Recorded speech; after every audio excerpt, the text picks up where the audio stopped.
Merci Seigneur, merci de nous avoir rassemblés à nouveau aujourd'hui dans ta maison. Et merci parce que c'est toi qui nous invite, qui nous reçoit, et tu nous as rappelé que la dignité n'est pas celle qui est courante dans notre société, mais c'est toi qui nous la donne, qui est venu nous chercher, qui continue de venir nous chercher chaque jour. Merci parce que tu fais tout en ton temps. Alors viens ce matin aussi nous rejoindre par ta parole, qu'elle puisse nous toucher, nous bousculer, nous nourrir. Que ton Saint-Esprit nous dirige. Amen.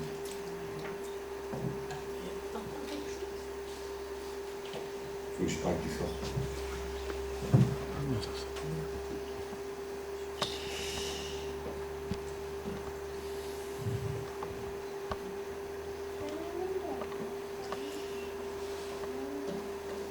Combien grandes sont les richesses de Dieu, combien profonde sa sagesse et sa science. Nul ne peut sonder ses jugements, nul ne peut découvrir ses plans. On en a parlé ce matin un petit peu, à plusieurs moments, mais c'est vrai que tout au long de notre existence, il y a des questions qui nous assaillent, des mystères aussi qu'on aimerait bien percer. Et parfois, cela peut même nous empêcher d'avancer, de profiter de notre vie.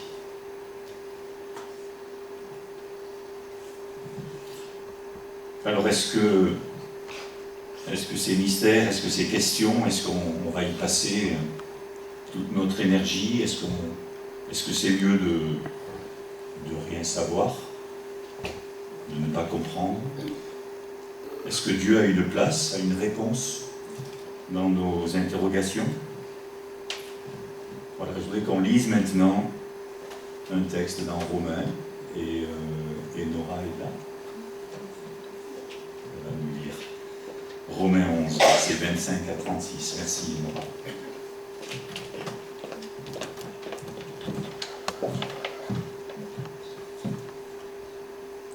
Frères et sœurs, je ne veux pas que vous restiez dans l'ignorance de ce mystère, pour que vous ne croyiez pas détenir en vous-même une sagesse supérieure. L'endurcissement d'une partie d'Israël durera jusqu'à ce que l'ensemble des non-juifs soit entré dans le peuple de Dieu. Et ainsi, tout Israël sera sauvé. C'est là ce que dit l'Écriture. De Sion viendra le libérateur. Il éloignera de Jacob toute désobéissance. Et voici en quoi consistera mon alliance avec eux. Ce que j'enlèverai leurs péchés. Si l'on se place du point de vue de l'Évangile, ils sont devenus ennemis de Dieu, pour que vous en bénéficiez. Mais du point de vue du libre choix de Dieu, ils restent ses bien-aimés, à cause de leurs ancêtres. Car les dons de la grâce et l'appel de Dieu soient irrévocables. Vous-même, en effet, vous avez désobéi à Dieu autrefois, et maintenant, Dieu vous a fait grâce en se servant de leur désobéissance. De la même façon, si leur désobéissance actuelle a pour conséquence votre pardon, c'est pour que Dieu leur pardonne à eux aussi. Car Dieu a emprisonné tous les hommes de la désobéissance afin de faire grâce à tous. Combien grandes sont les richesses de Dieu, combien profonde sa sagesse et sa science. Nul ne peut sonder ses jugements, nul ne peut découvrir ses plans. Car, qui a connu la pensée du Seigneur? Qui a été son conseiller? Qui lui a fait des dons pour devoir être payé de retour? En effet, tout vient de lui. Tout subsiste par lui et pour lui. À lui soit la gloire à jamais. Amen.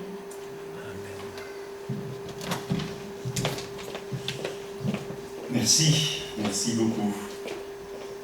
Alors voilà la question qui est soulevée dans ce texte, celle du salut des non-juifs était une question qui préoccupait Paul. Il avait passé une bonne partie de sa vie à persécuter justement ceux qui se donnaient au Seigneur parce que c'était incompréhensible pour lui. Il était très, très religieux, très féru. Et voilà, et il a compris une partie de ce mystère parce que le Seigneur lui a révélé. Alors c'est pas cette question que je veux aborder ce matin, mais bien celle de ce qui peut nous tracasser, nous questionner et revenir régulièrement, nous embêter, nous retenir dans notre progression, dans notre marche. Et voir dans ce texte quelle attitude Paul adopte pour être vainqueur, c'est le mot qui me vient, pour avancer, pour dépasser, pour vivre avec aussi. Voilà, alors moi il y a pas mal de questions qui me tracassent depuis longtemps, auxquelles je n'ai pas de réponse, en tout cas pas de réponse définitive. Je vous en cite quelques-unes. Pourquoi Dieu a-t-il permis que Satan se rebelle contre lui? Le mal, pourquoi le mal existe? Comment Dieu a-t-il pu s'incarner dans un être humain? Comment a-t-il pu naître d'une jeune fille vierge? Pourquoi Jésus a attendu 30 ans avant de commencer son ministère? Pourquoi a-t-il été baptisé? Pourquoi l'Esprit Saint est descendu sur lui? Pourquoi a-t-il dû apprendre l'obéissance par les choses qu'il a souffertes? Comment a-t-il pu ressusciter? Pourquoi les méchants réussissent-ils? Pourquoi la souffrance? Et puis d'autres encore, le mystère de la vie, le mystère de demain, de la mort, de la fin des temps, le mystère de la nouvelle naissance, le mystère du plan de Dieu, pour moi, pour l'Église. Bon voilà, si on s'interrogeait les uns les autres, je pense que chacun aurait aussi beaucoup de questions qui peuvent, y compris peut-être ce matin, qui peuvent revenir en boucle. Là, et pourquoi ceci, pourquoi cela? Comment cela se fait-il? Ouais, voilà, par exemple.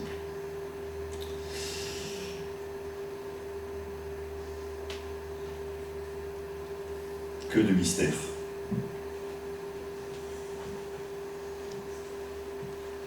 Il me semble que la première attitude de Paul dans ce texte, c'est que Dieu a commencé à se révéler à moi, à toi, à Paul. Et ça, c'est quelque chose qui est incroyable. C'est que le Dieu créateur, le Dieu qui a fait... celui qui est Dieu, qui connaît tout, par définition, il s'est fait connaître à moi.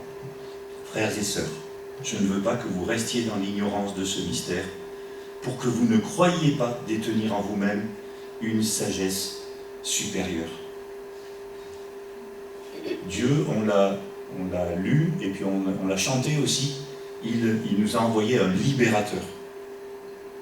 Et un jour, on devra tous, c'est ce que dit la Bible, nous reconnaître créatures devant le Créateur. Un jour, tout être s'agenouillera dans les cieux, sur la terre, et jusque sous la terre, et chacun déclarera que Jésus-Christ est Seigneur.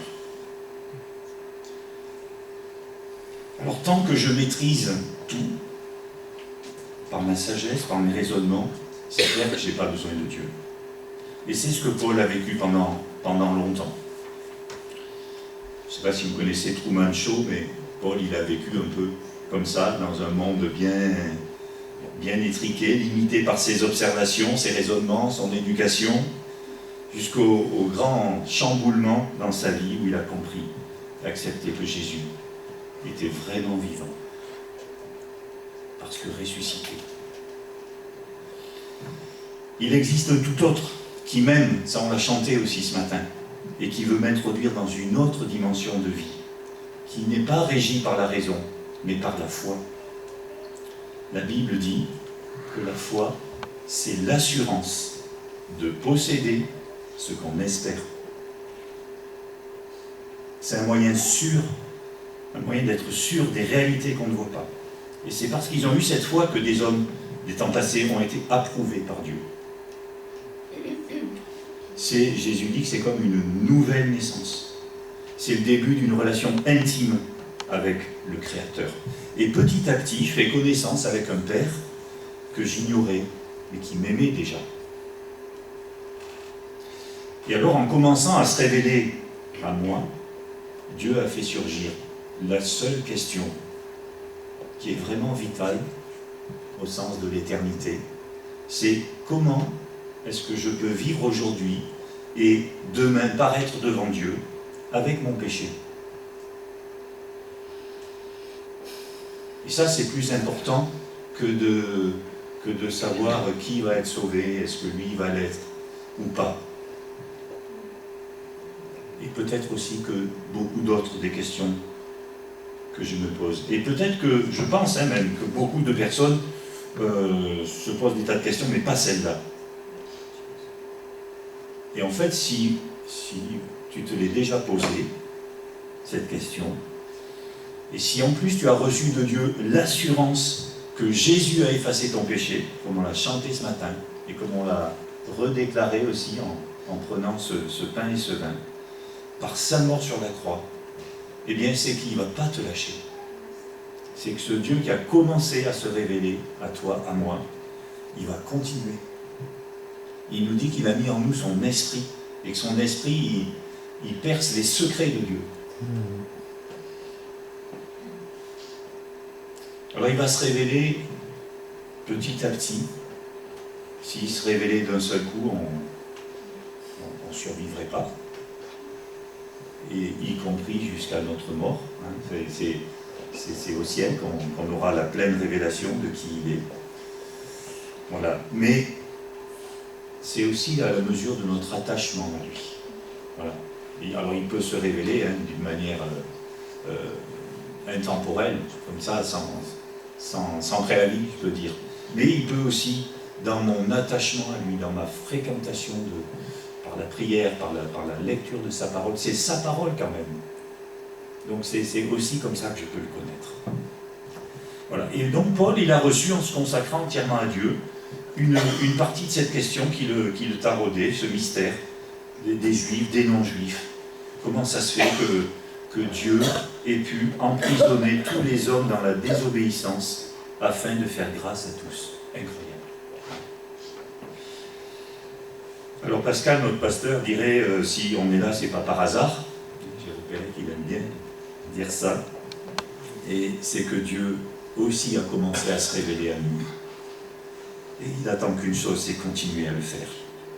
Alors ça ne sera pas la fin de nos questionnements, mais ça sera la certitude qu'il y a un sens à ce qui nous arrive. Même si on ne le voit pas. Que quelqu'un sait et conduit tout pour mon bien et pour sa gloire. Alors ça, c'est le pas initial qu'on fait un jour, une fois pour toutes. Hein, et Jacqueline nous a raconté le sien à 10 ans. Et c'est chouette. Et c'est vraiment intéressant d'avoir comme ça les comptes rendus, si je peux dire, de la rencontre du Seigneur de chacun. Mais c'est aussi, comme chrétien, c'est aussi un pas qu'on doit faire chaque jour. Un pas permanent. Vivre par la foi, c'est pas fait une fois pour toutes. C'est maintenant, là, en vous parlant, je dis, waouh, est-ce que je vais dire des choses qui sont utiles? Eh bien, Seigneur, c'est ton problème aussi. Il y a ce texte qui nous dit, gardons les yeux fixés sur Jésus, qui nous a ouvert le chemin de la foi et qui l'apporte à la perfection. C'est notre modèle, c'est mon modèle. Regardez à Jésus, parce qu'il nous a ouvert un chemin de foi. La deuxième attitude, je pense, quand Dieu a commencé à se révéler à moi, c'est qu'il veut se révéler par moi. C'est-à-dire qu'il me dit, c'est pas la peine que tu comprennes tout, mais vas-y. Tu peux déjà témoigner, déjà dire, il a fait de moi et il a fait de toi son porte-parole.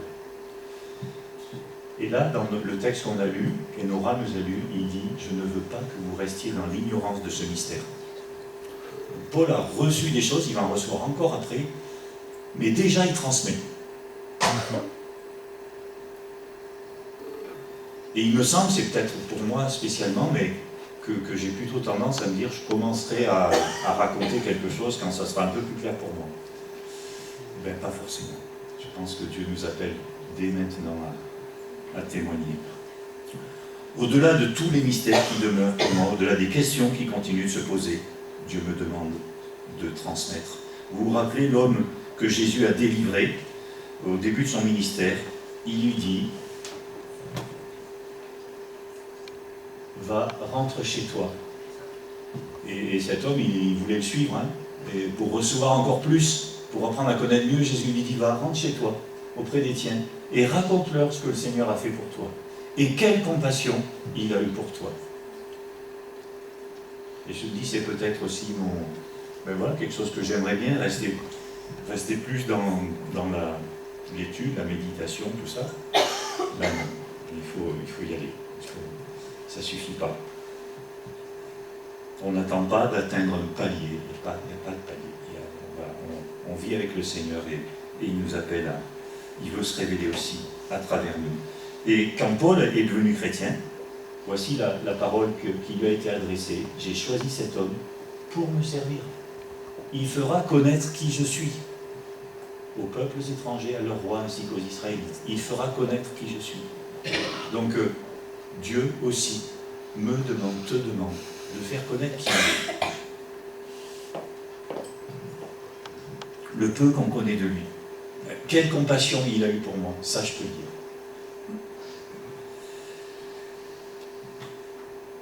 Voilà, alors mes questions, mes mystères restent, mais le Seigneur m'appelle à ne pas bloquer dessus. Et Paul adresse une requête à ses amis que j'ai vraiment repris à mon compte aussi. C'est celle-ci: priez pour tous les saints et aussi pour moi. Que la parole, quand j'ouvre la bouche, me soit donnée pour faire connaître avec hardiesse le mystère de l'Évangile. L'Évangile est un mystère, c'est clair. Comment Dieu peut se révéler, manifester son amour. Comment croire à quelque chose qui s'est passé il y a 2000 ans. Voilà. Et bien, à partir du moment où le Seigneur a commencé de se révéler à moi, qu'il me donne la hardiesse pour, quand j'ouvre la bouche, que je puisse en parler. Et Jésus, d'ailleurs, je ne sais pas si vous avez fait cette observation, mais il n'a pas choisi des disciples chevronnés, infaillibles, saints, infatigables, toujours de bonne humeur et avenants. Il n'a pas dit au paralytique: lève-toi et entraîne-toi à marcher. Ça me rappelle ce que raconte Marie-Claire, et je pense que Anne, peut-être tu peux confirmer ça. Il paraît que mon beau-père, sa maman lui disait, ils habitaient près du Rhône à Valence, et sa maman lui disait: tu iras nager, quand tu iras dans le Rhône, tu iras te baigner dans le Rhône quand tu sauras nager. Alors, c'est ça, hein. Donc c'est un peu compliqué. Si on n'apprend pas à nager, voilà, d'abord, si on ne va jamais se baigner, on ne va pas apprendre à nager. Donc il faut y aller. Il faut y aller. Nous n'avons pas à attendre de tout savoir et de tout comprendre pour marcher avec Dieu. Aujourd'hui, avec la foi que j'ai aujourd'hui, Dieu m'appelle à aller et à être témoin de sa compassion pour moi. Et même si je ne sais pas comment Dieu agit, eh bien je sais qu'il se révèle par son esprit, par sa parole. Alors il peut le faire sans moi, mais il veut aussi utiliser nos paroles, nos gestes. Parce que chrétien, ça veut dire de Christ. Et du coup, il y a une observation aussi des gens autour de nous. On l'a rappelé encore ce matin, hein, nos paroles, mais aussi nos actes, nos comportements. Et ce texte est incroyable qu'on a lu. Dieu a emprisonné tous les hommes dans la désobéissance afin de faire grâce à tous.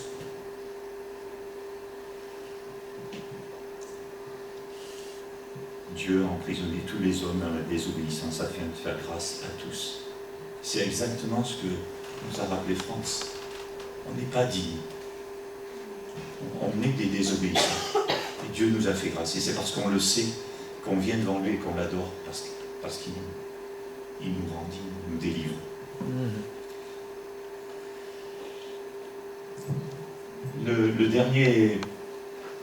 La dernière chose que je veux relever dans l'attitude, en tout cas pour moi, qui m'encourage, eh bien, quand je sais que Dieu a commencé de se révéler à moi et qui va continuer. Quand je sais que je n'ai pas besoin d'attendre de tout savoir, de tout comprendre pour y aller, eh bien, je veux aussi avancer en disant que tout ce que je ne sais pas ou ne comprends pas, je le lui remets, je lui fais confiance. Rappelez-vous ce qu'on a lu. Combien grandes sont les richesses de Dieu, combien profonde sa sagesse et sa science. Nul ne peut sonder ses jugements, nul ne peut découvrir ses plans. Car qui a connu la pensée du Seigneur? Qui a été son conseiller? Qui lui a fait des dons pour devoir être payé de retour? En effet, tout vient de lui, tout subsiste par lui et pour lui. À lui soit la gloire à jamais. Amen. Donc le mystère n'est pas élucidé. Comment est-ce que Dieu s'y prend? Et va-t-il s'y prendre pour associer sa justice et aussi son amour? Mais Paul, on a l'impression qu'à la fin de cet exposé assez raisonné quand même, si on se place du point de vue humain, voilà, et ainsi de suite, voilà, il a construit son discours, et on a l'impression que là, il lâche, et il est devant Dieu, et il dit, c'est bon, je veux pas tout comprendre. Seigneur, je suis devant toi, je reconnais que je ne comprendrai pas tout. Tant qu'on sera sur terre, je ne comprendrai pas tout. Et je veux accepter, même si c'est compliqué, parfois d'accepter ce qui se passe et ce qu'on ne sait pas. Voilà. On veut lui faire confiance, je veux lui faire confiance. Il n'y a que Dieu qui pouvait affirmer « Ils sont devenus ennemis de Dieu pour que vous en bénéficiez » dans le texte qu'on a lu un peu avant. C'est incroyable. Comment on n'aurait pas, nous, osé dire quelque chose comme ça? Mais c'est le plan de Dieu, c'est le mystère de Dieu, et il en a donné la compréhension à Paul. Mais Paul reconnaît que sa compréhension est limitée. Nul ne peut sonder ses jugements, nul ne peut découvrir ses plans. Voilà. Et donc, à un moment donné, on en sait assez pour se mettre en route. Même Jésus, rappelez-vous, pour la date de sa seconde venue sur terre, qu'a-t-il dit à ses disciples? Il a dit « Nul ne connaît le jour et l'heure, seul mon Père et lui seul. » Jésus dit « Moi, je ne sais pas. » Et il est Dieu.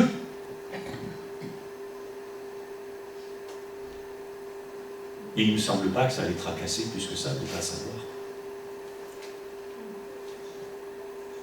Dieu sait. Et à Pierre, à la fin de l'évangile de Jean, qui aurait voulu savoir ce qui allait arriver à son ami, parce que Jésus lui avait parlé de lui, qu'on allait le conduire là où il n'avait pas prévu, etc. Et il demande, et Jean, là, qu'est-ce qui va se passer pour lui? Et Jésus lui dit, ben, si je veux qu'il reste jusqu'à ce que je revienne, que t'importe, toi, suis-moi. Donc c'est bon, tu en sais assez, je t'en révélerai encore, mais déjà avec ce que tu sais, vas-y. Et aux Corinthiens, j'aime bien cette image, Paul parle d'un miroir. Un miroir qui donne qu'un pâle effet, un pâle reflet de la réalité. Mais c'est déjà un reflet, on aperçoit quand même des choses. Et c'est vrai que les miroirs, à l'époque de Paul, je pense qu'ils n'étaient peut-être pas les miroirs qu'on a aujourd'hui aussi. Mais en tout cas, l'image est d'autant plus belle. Voilà, il dit, notre connaissance est partielle.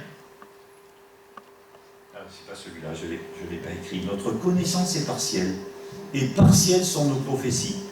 Mais le jour où la perfection apparaîtra, ce qui est partiel cessera. Aujourd'hui, certes, nous ne voyons que d'une manière indirecte, comme dans un miroir. Et alors, nous verrons directement. Dans le temps présent, je connais d'une manière partielle, mais alors, je connaîtrai comme Dieu me connaît. Confiance.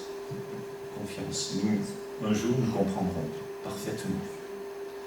Et donc ça, c'est le verset que je voulais aussi nous transmettre, nous tous, qui, le visage découvert, contemplons, comme dans un miroir, la gloire du Seigneur. Et c'est pareil, le miroir, il est dans les deux sens. Nous aussi, on perçoit de Dieu des choses. Voilà, nous tous qui contemplons comme dans un miroir la gloire du Seigneur, eh bien, nous sommes transformés en son image Et vous rappelez qu'à la création, Dieu nous a fait à son image. Physiquement, humainement, intellectuellement. Eh bien, spirituellement, il veut faire la même chose. Et il nous transforme en son image dans une gloire dont l'éclat ne cesse de grandir. C'est là l'œuvre du Seigneur, c'est-à-dire de l'Esprit. Voilà, donc, en Dieu, nous avons un Père, en Dieu, nous avons un berger, en Dieu, nous avons un chef parfait. Moi, je veux mettre en lui encore et encore ma confiance. Je crois que ma mission de disciple, c'est l'acceptation de mes limites, l'acceptation de ne pas tout comprendre, mais aussi c'est le maintien dans l'intimité de Dieu. Et c'est le partage de ce que j'ai reçu. Et c'est l'adoration, comme on peut aussi le vivre ce matin. Alors pourquoi ne pas lui ouvrir mon cœur, mon être intérieur, peut-être ce matin particulièrement, et peut-être à d'autres moments en son temps, pour le laisser se révéler et me faire comprendre tout ce que je dois savoir. Pourquoi ne pas communiquer ce que j'ai reçu dès aujourd'hui, dans les contacts qu'on peut avoir chaque jour? Pourquoi ne pas lui faire entièrement confiance pour tout ce que je ne maîtrise pas? Voilà, je vais m'arrêter là. Si certains souhaitent prier plus personnellement, ça sera toujours possible à la fin du culte. Vous allez voir l'un ou l'autre et on peut se mettre dans une petite salle, on peut prier plus particulièrement. Voilà, s'il y a une question qui nous taraude, eh bien, c'est bien. Là aussi, on est au bon endroit, dans la maison de Dieu. Et puis, je vous invite à la prière maintenant.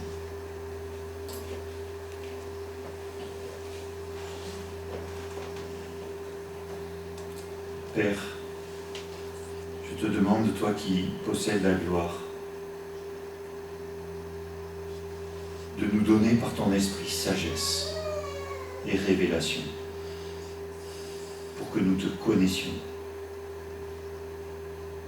que tu illumines ainsi notre intelligence, afin que nous comprenions en quoi consiste l'espérance à laquelle nous avons été appelés. Quelle est la glorieuse richesse de l'héritage que tu nous feras partager avec les membres du peuple saint.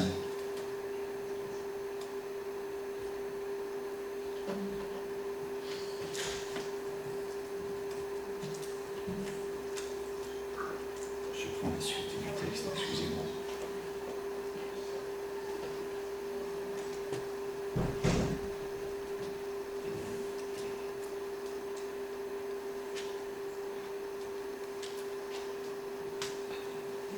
Tu peux remonter un petit peu le texte? Bon.